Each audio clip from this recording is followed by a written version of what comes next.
PUBG Mobile ga yangilanish keldi va uni ichidagi narsalar ham o'zgarib ketdi. Shu jumladan nastroykalar ham. Hozir sizlarga kerak bo'ladigan asosiy nastroykalarni tushuntirib o'tib ketmoqchiman.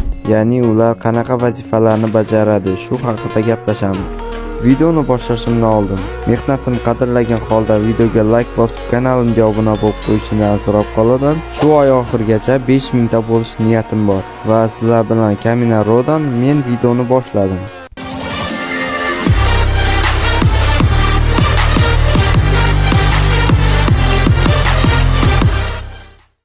Xo'sh, birinchi nastroykamiz bu chapdagi o't ochish tugmasini ko'rsatish.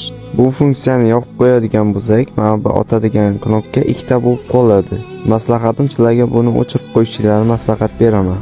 Keyingi nastroykamiz bu surma zatvorli miltiq va arbalet otish rejimi. Buni keyingisiga o'tkazib qo'ysak, otadigan knopkani bosishimiz bilan prisel ochiladi. Bu narsa ham umuman kerak yo'q, faqat xalaqit beradi. Sizlarga maslahatim buni ham o'chirib qo'yganlaring ma'qul. Keyingi nastroykamiz sochma miltiq otish rejimi.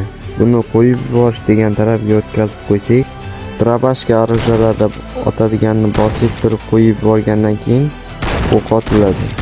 Bu nastroykamiz ham bizga umuman kerak yo'q. Keyingi nastroykamizga o'tamiz. Nishonga olish rejimi. Bu yerdan 3-siga o'tkazib qo'ysak, nishonga olish uchun priselni bir marta bosishni o'zi yetadi. O'rtadagiga o'tkazib qo'ysak, nishonga olish uchun priselni bosib turishimiz kerak bo'ladi. Va buni birinchisiga qo'yadigan bo'lsak, nishonga olish uchun xohlasangiz bosib turasiz, xohlasangiz bir marta bosishni o'zi yetadi. Ikkalasi ham aralashib turadi. Keyingi kerakli nastroykamiz bu nishonni almashtirish, to'g'rirog'i nishonni tezkor almashtirish. Bu funksiyani yo'q qo'yadigan bo'lsak, priselni osongina tezroq almashtirishimiz mumkin. Keyingi funksiyamiz bu poylash, ya'ni mana bunaqa qilish. Buni pastdagi nastroykalari tegishga o'tkazib qo'ysak, poylash uchun bir marta bosishimiz kerak bo'ladi. Ushlab turishga o'tkazsak, mana shu poylash tugmasini bosib turishimiz kerak bo'ladi. Agar buni aralash qilib qo'yadigan bo'lsak, xohlasangiz bosib turasiz, xohlasangiz bir marta bosasiz. Bu yerdagi nastroykalarni qo'ldan kelgancha ko'rsatib o'tdim. Endi takomillashtirilgan boshqaruvga o'tsak bo'ladi. Keyingi funksiyamiz bu otish rejimi namoyishi. Buni ajratish deganga o'tkazib qo'ysak, mana bu narsani xohlagan joyimizga olib qo'yishimiz mumkin.